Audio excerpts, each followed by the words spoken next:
Bharat Russia దేశాల మధ్య రక్షణ సహకారం మరింత బలోపేతం కానుంది. ఇప్పటికే రష్యా పార్లమెంట్లోని లోయర్ హౌస్ RALOS ఒప్పందాన్ని ఆమోదించింది.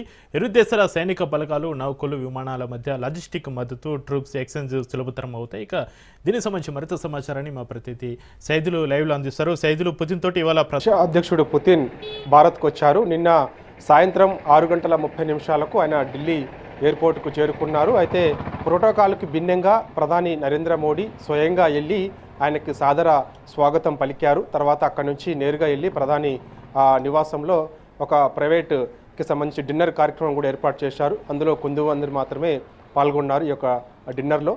సో ఇక నిన్న ప్రధాని నివాసంలో డిన్నర్ చేసిన తర్వాత హైదరాబాద్ హౌస్లో రష్యా అధ్యక్షుడు పుతిన్కి బస చేసేందుకు ఏర్పాట్లు చేశారు. సో ఇప్పుడు ఈరోజు ఆయన పర్యటనలో భాగంగా మరి కాసేపట్లో రాష్ట్రపతి భవన్కి వెళ్తారు. వెళ్ళిన తర్వాత అక్కడ త్రివిధ దళాల అధిపతుల గౌరవార్థం ఆయన స్వీకరిస్తారు.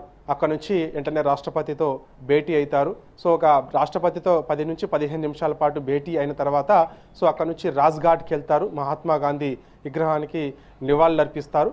సో అది అయిపోగానే వెంటనే మధ్యాహ్నం సమయంలో మనకి ప్రధాని నరేంద్ర మోడీ, రష్యా అధ్యక్షుడు పుతిన్ కీలకమైనటువంటి మనకి 23వ వార్షిక శిఖరాగ్ర సమావేశం, రష్యా ఇండియాకి సంబంధించినటువంటి 23వ వార్షిక శిఖరాగ్ర సమావేశం మనకి హైదరాబాద్ హౌస్లో ఉంటుంది. దాదాపు 2 గంటల పాటు కూడా ఈ సమావేశం జరిగే అవకాశం ఉంది.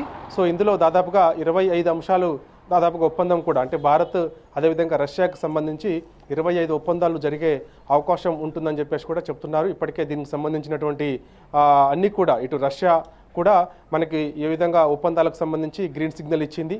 సో భారత్ కూడా రెడీగా ఉంది. ఇప్పటికే మనకి రష్యాకి సంబంధించినటువంటి రక్షణ శాఖ మంత్రితో నిన్న రాజ్నాథ్ సింగ్, భారత రక్షణ శాఖ మంత్రి రాజ్నాథ్ సింగ్ భేటీ అయ్యారు. ముఖ్యంగా ఈ యొక్క మనకి ఆర్మీకి సంబంధించినటువంటి అంశాలు, అదేవిధంగా S-400కి సంబంధించినటువంటి అంశాలు, అదేవిధంగా అణువింధనం, సో ఇలాంటి అంశాలు. ఎందుకంటే రష్యా నుంచి పెద్ద ఎత్తున మనం ఇంధనం కొనుగోలు చేస్తున్నాం కాబట్టి సో ఈ అంశాలన్నిపైన కూడా మరోసారి చర్చించారు.